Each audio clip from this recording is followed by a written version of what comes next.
Have some light rain on the east side of the San Fernando Valley over the last hour. Still some lingering showers out there, but as you mentioned, Alex, Christine, the ceiling higher, the visibility much better than it's been the last couple of nights. That has allowed Skyfox to get up today and show you this. Again, a pursuit being covered here on Fox 11. We always have you covered. A relatively slower speed pursuit, though, as you can see. Watch that speedometer. We have it for you with our extreme nav situation. Speeds below the speed limit of 65 miles an hour, approaching the 405 on that South 101. Yeah, I mean, we don't see pit maneuvers on the freeway, but if there ever were to be one, this would be the ideal situation. You basically got a wide open freeway, and you got the speeds now going a little bit heavier, but slow enough where you could do that. So this guy being very conscientious with his blinker in the middle of his pursuit, which is interesting.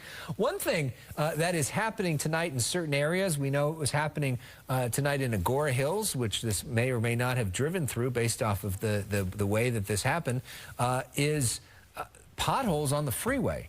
And some of our local freeways are actually going to be closed down for some period to fill some of the potholes that have emerged during our recent rains. So that may or may impact this as well as we continue to drive. Yeah, no question about it. In approaching the 405 freeway, so we'll see if this driver, this alleged stolen vehicle suspect, decides to take the 405 freeway or stay on the 101 through the valley floor, heading towards now the eastern side of the San Fernando Valley, out of Encino towards Sherman Oaks, and then over towards the North Hollywood area in the Hollywood split. But veering off to the right, indicating that this individual may decide to hop on the 405. There's Van Nuys Boulevard there, so that 405 option is coming up indeed. Actually already passed the 405 then. If he's at Van Nuys Boulevard, did not take the 405 north or south, heading through Sherman Oaks now, then towards the Hollywood split, which is where the 101 merges with the 170 and the 134 freeways.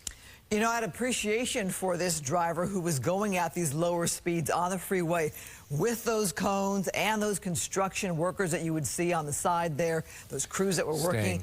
But that driver now, with the cones gone, freeway still wide open, still keeping the speeds under the speed limit. Staying on the 101. And in the right lane there, just kind of veering off to the right a little bit, showing his or her blinker at times. You can see the CHP unit keeping a pretty good distance there. You had mentioned the pit maneuver, Alex, the pursuit intervention technique, the acronym for the pit maneuver there. And essentially what the officers like to have is obviously a wide open freeway, no pedestrians, no bicyclists on the roadway, no other vehicles that could be struck. And they do like speeds to be at about 35 miles an hour or less. This is a smaller, more of a compact vehicle, a lighter vehicle, making it easier to conduct one of those pit maneuvers. The other option, of course, is throwing down a spike strip. It's difficult to do on a very busy freeway like this, but not out of the question. Now at Woodman Avenue, our Extreme Nav system has it covered for you. 101 southbound. Again, this is the stretch of the 101. In my years up in Skyfox, I always had a hard time saying it was south and north because it was a clearly east-west stretch of the 101 freeway between the valley. Now exiting at Woodman Avenue in the heart of the valley here. So making a right onto exit 16 on the South 101 freeway. Now, this individual could go either north or south on Woodman Avenue in the Sherman Oaks area. Let's see what the suspect decides to do. So it looks like we're going right? Southbound. So that would be southbound there, up towards the hills of the opposite side of the hills here. But it possibly, again, not a high. Okay, here we go. Yeah, maybe here we go. Maybe we ended here. Because he's going slow enough here. Yeah, boom. Look at that. CHP's going for it there. Right behind the tree. Whoa. Pit maneuver. It looks like it was successful. Are we done? Let's see. We're going to get around that tree. That happens. That happens up in Skyfox. Oh. You can't handle sometimes big, large pine trees in the way there or structures. But the pit maneuver was successful. The vehicle spun out, and the door is open. Driver's door is open. Now let's see if this man or woman adheres to what the officers are telling them to do. Show their hands. Step out of the vehicle with their hands visible. And officers from the California Highway Patrol, which monitor all freeways and highways of our state, definitely on the scene there. Multiple units there. And it doesn't appear that this driver, even though the vehicle wasn't badly damaged, it looks like, during that pit maneuver, just a slight little nudge on the driver's side, back end, spun it out. A classic pit maneuver, pursuit intervention technique, nudging the back end, spinning it out 180 degrees. And now that vehicle and that suspect, unclear if there's anybody else in the vehicle at this time. Yeah. We don't have any confirmation of that, facing those other CHP units. And Rick, also a reminder, this car is believed to have been stolen from a liquor store. So we don't know if this person is armed or considered dangerous. And it is dangerous for those officers to have that car facing them. Right. Is the person getting out? Are they shouting things? Is it possibly a female? And is it a female? Possibly a female driver. Let's confused, like what's going on here? And that does appear to be a female there.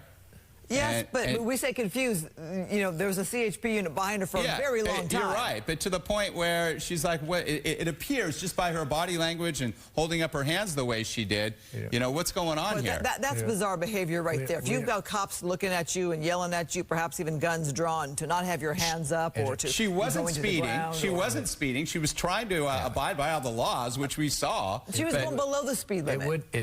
Which was weird. Of course, it would not be a huge surprise if she was driving under the influence after stealing this vehicle from a liquor store.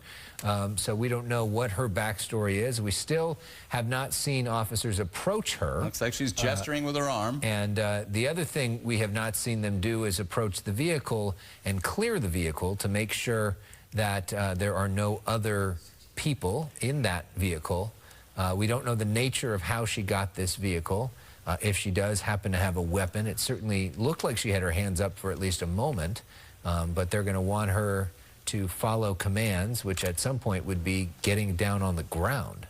Well, I think you make a good point. We don't know if she is under the influence. The fact that she was going at that reduced speed. They come at her with a canine unit. They're going in. They were very aggressive with that pit maneuver right after she exited the freeway. This is Woodman Avenue. This is something that may soon be illegal in the state of California.